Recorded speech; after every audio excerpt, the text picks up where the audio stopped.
Welcome back to another episode of Courtside with Callie Wheeler, presented by Walker Brothers Chevrolet, serving northwestern Pennsylvania for more than 100 years. It's been a couple of weeks, Cal.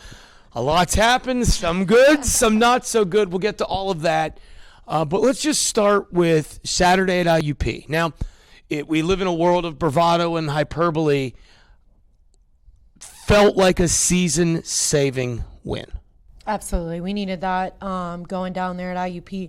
Very well-coached team, very good program, talented players. We just got back to playing our style, our way, and Haley Sims had a great night.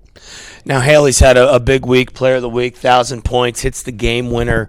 But I sort of want to go back because you talk about how, I know you were really down in the dumps after Gannon. You felt like that one slipped away.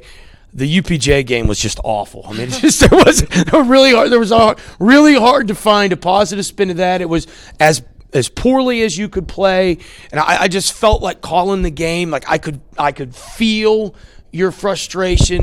This worked the other day. It's not working today. This group of players not working today, and then obviously, you had the Mercyhurst game where you fell behind. And then you played even. Obviously you don't fall behind early. You play. You have a real chance to win that game. But you had to have the thought sort of come back to you to that that UPJ feeling at IUP. Like, boy, we're on the top of this bowl. It's swirling. We cannot go down.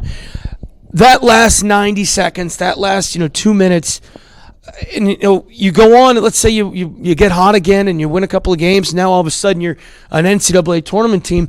That final 90 seconds of that IUP game will be the reason why you're there. Yeah, I agree with you tremendously. UPJ was just a complete nightmare. The one positive thing that I did tell my team is they never gave up. I mean, we got down quick, and it felt like we just could never crawl ourselves out of that hole. But they never gave up. And like you said, I was searching for rotations. I was trying to search for offenses. And, Haley Sims wasn't herself that game. And then, we bounced back. Maybe I thought maybe it was just Gannon just drained us, emotionally, physically, mentally. We battled some injuries during that week. And then Mercyhurst, you can't climb out of a ditch in this league. And we got off to a slow start. They scored 27 points in the first quarter on us, and then we played great the last three quarters. Then, that my message to them after that game was, we can't do this. We have to keep the game close. And then going into IUP, they ran off 8 straight, and I'm like, oh no, here we go. And then Jillian Fisher hit a big 3 and put us in 5, and then they just kept it close. I think there were like 19 lead changes in that game, and that's what we talked about. If we want to be a playoff team, if we want to be a team that finishes in the top of this league, we got to keep the games close and win them at the end, and that's exactly what they did at IUP. Obviously it's not as bitter as it was in that real time, but this is an opportunity for the fans to sort of get to know you, the program. Walk us through that helpless feeling when you're just that the rotation, nothing works. Like you can just see your frustration. What is that like on the bench? Even though there's a lot of people sitting over there, it's got to be a really lonely feeling. Absolutely. I mean, it's very frustrating. You feel helpless. As a coach, you want to be able to help your team win a game. And for how poorly we played, I still felt like if we could just hit a stride, hit a big run, or get some stops, string some stops together, then we could work our way back. But, I mean, we had countless missed layups. We had great opportunities that we were missing, and they had players who weren't missing. And, it's a very helpless feeling, and it's very frustrating. But I think games like that also show your weaknesses. If we're not playing our best, where do we need to tighten up? Where do we need to get better? And I felt like from that game, we were over-rotating tremendously. In this league, there's so many skilled ball handlers, decision makers, and Olivia Fasek is one of the best point guards in the league, and she did a great job. When we over-rotated, she found the high percentage shot, and they did a great job of continuously moving the ball, and that was something that we then worked on going into Mercyhurst and IUP. It wasn't as effective against Mercyhurst, but we saw at IUP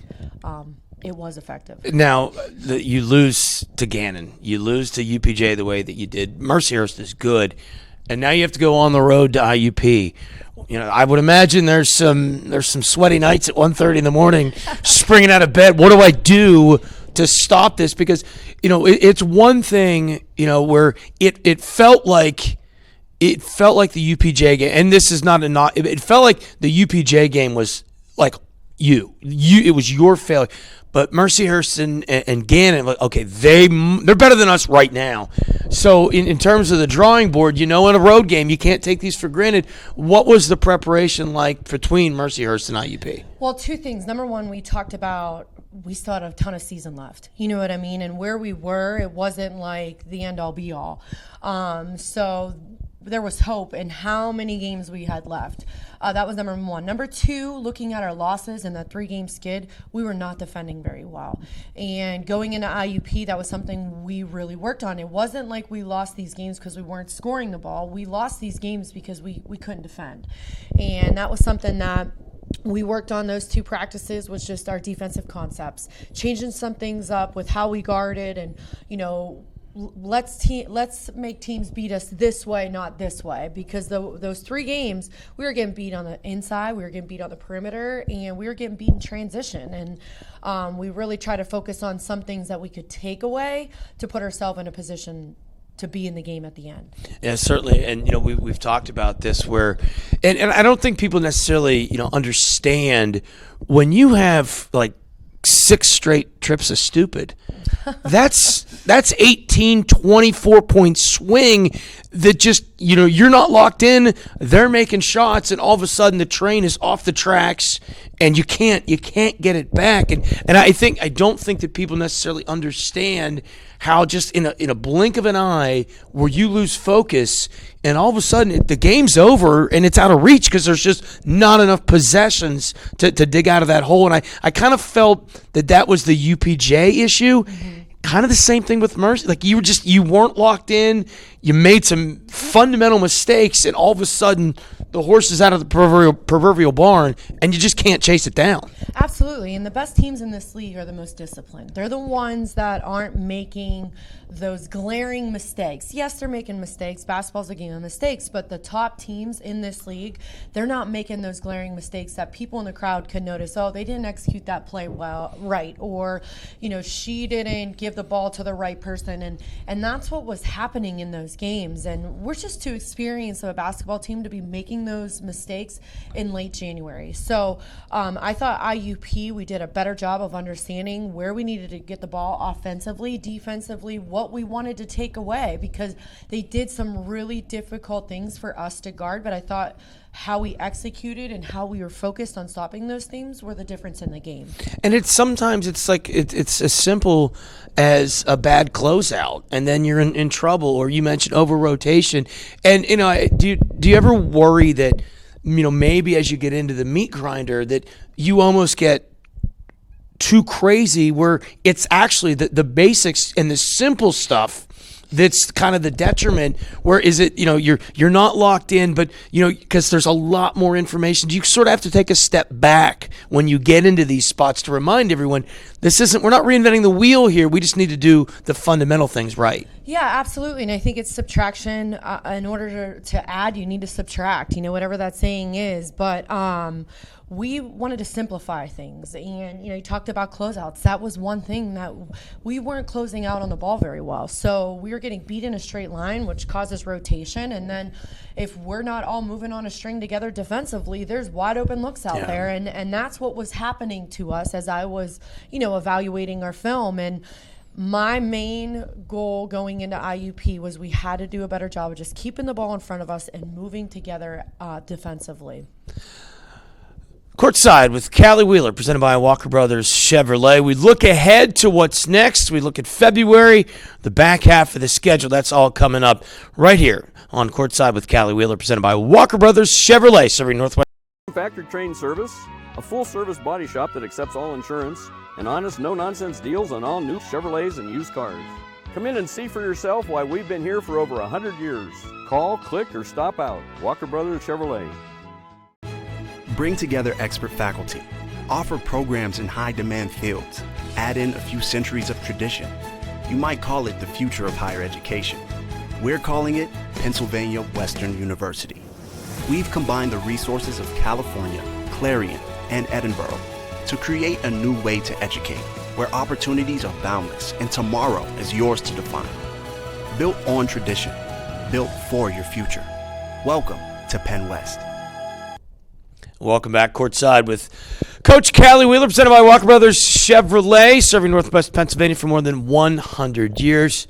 All right, looking ahead, you got some games in a short window. You get Wednesday off, but Saturday, Monday, Wednesday, Saturday, Clarion on February 3rd. You flip the schedule to the back half. Now, you were talking about in the midst of the 3-game losing streak, you feel like you're swimming upstream. All that being said, theoretically, what happens in the next week doesn't matter. If you go and win in the second half of the season, all this is forgotten. Now, that's certainly a big ask. You got California still on the schedule, but there's a lot of basketball left, and really at 9-7, you've got some, I don't know. UPJ is really the only bad loss you have just because it just didn't feel good. Right. Mercyhurst outplayed you early. Gannon is really good. But it's all tangible. It's all there. You played even with Gannon. You played even with Mercyhurst. Things have to be looking up. Haley Sims really starting to find it. Mara Suman emerging as a nightly scorer. Where do you sit right now as you get ready for the dog days of January and then the fury that is February? Yeah, the race 1 through 7 is so tight. And, I think Slippery Rock and Clarion are playing really well. They're getting better. And there's no easy game in the PSAC West. And I think that it's just taking it one day at a time. We got the bye week before Seton Hill, which is great for us because Seton Hill plays a little bit different than everybody else in the league. They're one of the top offenses coming in against us. Right now they have IUP today, but we got to plan and prepare accordingly, and then it's a quick flip. We got 1 day prep, then we got Slippery Rock, 1 day prep, and Cal's always a powerhouse. So I think we're really excited that we have this bye week in this part of the season going into that 3-game in 5 days so that we can prepare. And I think we're really hopeful with how we performed at IUP and how we won. I think there's something to be said for winning those close games and building confidence and getting stops. And then, Haley Sims just hit a big shot at the end of that IUP game. Now, obviously, you talk about the 3 games in 5 days. Seton Hill Saturday, Slippery Rock Monday, at California. The schedule maker's kind to you in the regard of the Saturday, Monday, both home games before California. In terms of your day-to-day on a game day, can you kind of put it in perspective for folks just how different it is a road trip versus a home game? It's extremely different. We just traveled to IUP and the weather was bad. So reluctantly, we were able to get on the road early. We got there early, and what I'm learning is my girls like to have that time before they hit the court to, foam roll and stretch and get all the TLC they can from the athletic trainers. Whereas at home game, they're sleeping in their own beds.